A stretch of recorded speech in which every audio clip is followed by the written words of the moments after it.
Hidden Object Guru here with a look at some of the games I played recently. As always, I'm going to be rating these based out of how interested I am in coming back and playing some more out of 10. Despot Zombie.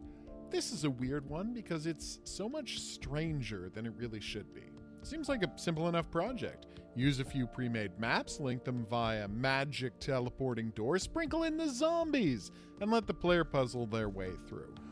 Which is why I was shocked that the game's main threat, rather than the zombies one might expect in a game called Despot Zombie, were a bunch of special forces goons who chased me through levels, blasting away wildly. I'm not sure why they're in the game. They move too fast, they're bullet sponges, they're way too accurate, but most frustratingly, the zombies don't attack them unless the special forces guys hit them first, which makes it seem like they're teaming up on the player most of the time. I'm not entirely sure what the devs were going for here, but a version of this with less spongy special forces guys and more zombies might be worth coming back to, even if the current one isn't. 4 out of 10. I Am Dog.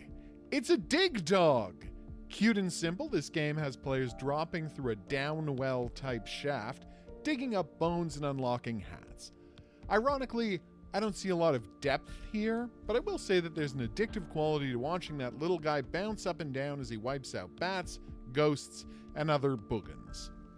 5 out of 10.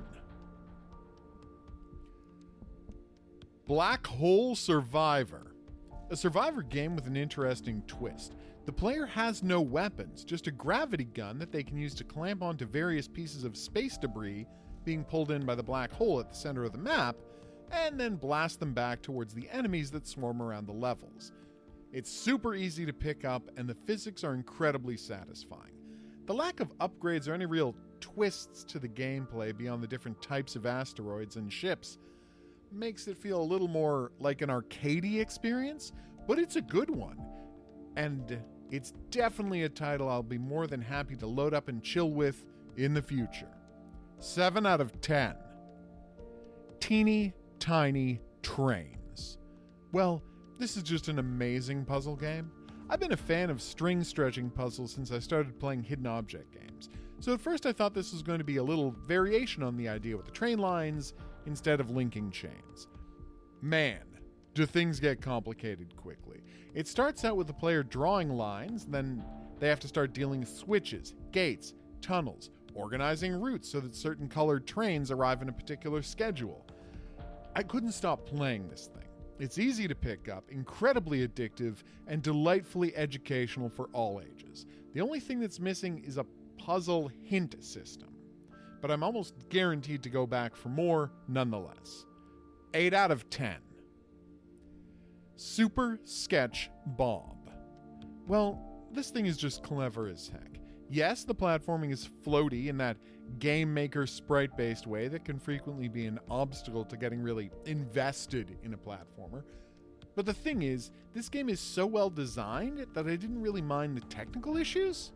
The player is to carry a magical pencil from level to level, fixing the damage done by the main character's eraser-wielding sister.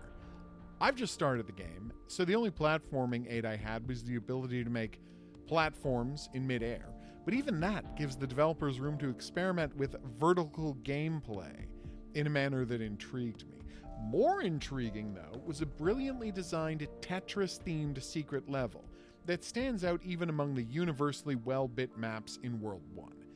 Add to this clever design and achievement system that encourages players to go back and take another shot at levels with specific restrictions in mind, and you've got one of the most promising indie platformers in ages.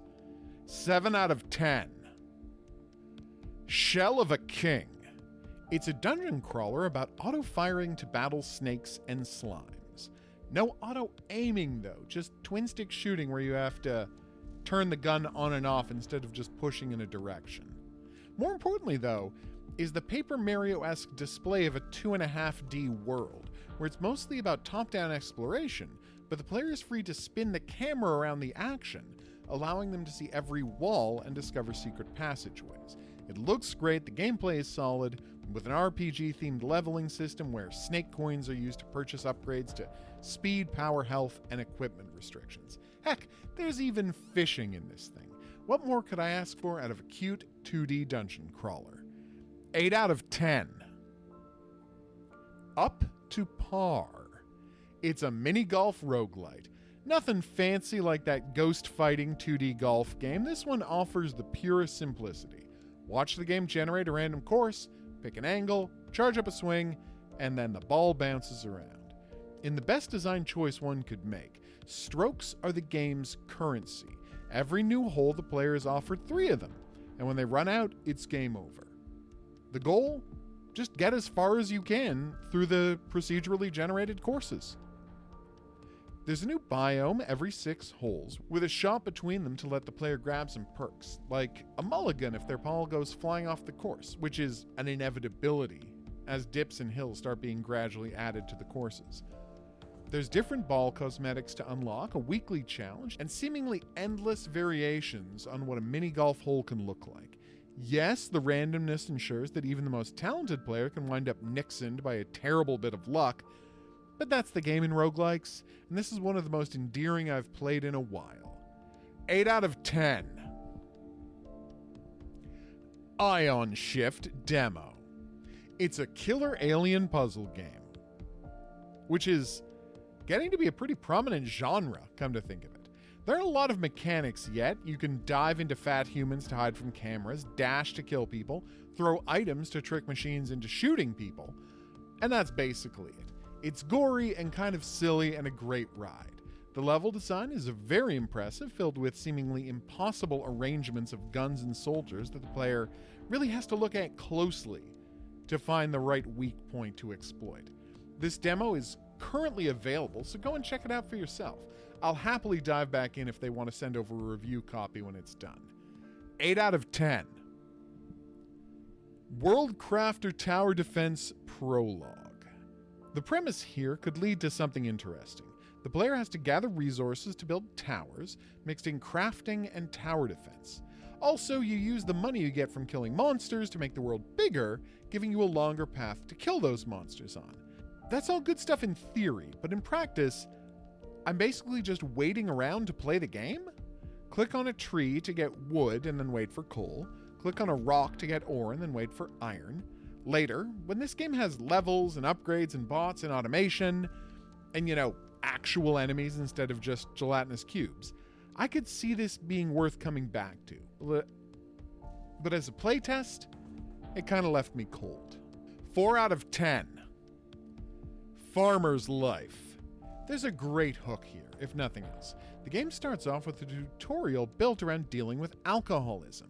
The player has to watch as the farmer's life grows increasingly desperate, selling tools to pay for alcohol, losing all of his animals other than his beloved pig, and then starting to build his life back up from nothing. It's compelling as heck and gives this game one of the strongest openings I've seen in a farming sim. Beyond that, it's pretty standard farming stuff. Complete missions, plant crops, expand the farm, all while trying to cope with the farmer's mental issues. I don't know if I'm going to delve too deeply into it, but if you're looking for a farming game, you can do a lot worse. 6 out of 10. Betamax. Blocks and time twisting all set in a retro wave world.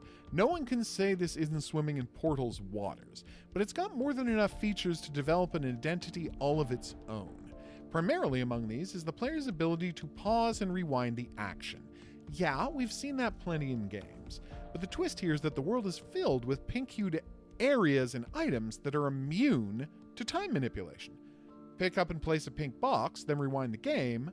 While the player's path gets backtracked, the box stays where they left it. The same is true of pink field areas, in which the player can rewind the rest of the level while remaining in the same place, allowing them to use, say, a single box to press multiple buttons, since that happened over a period of time originally. In the most clever example of the mechanic I encountered, there was a field of deadly lasers that couldn't be blocked or avoided. Finally, out of frustration, I just let them kill me. And I noticed that because they were pink, they kept moving even in the world-locked death state. So it was simply a matter of following the lasers to the end of the track, getting killed, waiting for the lasers to move by, and then rewinding the game so I was alive again. The game is packed with ingenious, frustrating little things like that, and I can't wait to play more of it. 8 out of 10. Hunt and Fight. A very basic action RPG, Hunt and Fight has the player exploring and killing monsters, trying to find a way off of the island they've been shipwrecked on. This is accomplished mainly via tapping the attack button over and over again. I'm being glib, but the oversimplicity of the combat system is a real issue here. The action is slow and plodding, with the player's big swings not having enough of an impact to set up combos, the stamina bar refilling way too slowly, and the counter that is supposed to stagger enemies being weirdly difficult to trigger. The devs have tried to compensate for this by giving the player an impervious block that doesn't sap their stamina. This leads to a combat loop in which the player just swings 3 times, holds block until their stamina refills, and then swings 3 more times. I leveled up 4 times without altering stats, learning skills, or acquiring the ability to get new equipment. It's all too threadbare to keep me playing this game. 3 out of 10. S Prism Destroyer. Do you remember Turrican? The makers of this game do. That and maybe a little bit of Metal Warriors? The point is, S Prism Destroyer offers knowingly retro gunplay, with the player blasting their way through levels, chasing combos and high scores. It's quite diverting, but feels a little limited. I played 6 levels, which I think is half of them, and there weren't any major twists to the action. I saw the same enemy types repeated over and over, just 2 kinds of super weapon upgrades, and I think I even saw them reusing a level layout just a few stages after I'd originally seen it. It's chaotic fun, to be sure, but I don't see enough of a hook to keep me coming back. 5 out of 10.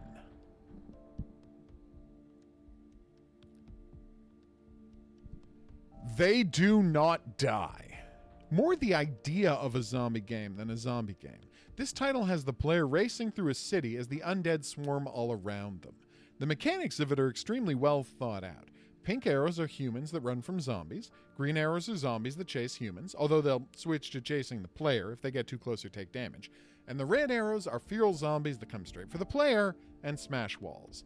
You can fight back with a machine gun or a grenade launcher and have to be very careful about aiming, because any killed human becomes a zombie and immediately turns on the player. It's visually basic, but plays pretty well, especially in the way it handles health. The more damage the player takes, the closer the camera gets to the playfield, making navigation and combat exponentially more difficult until they've had a chance to regenerate their health.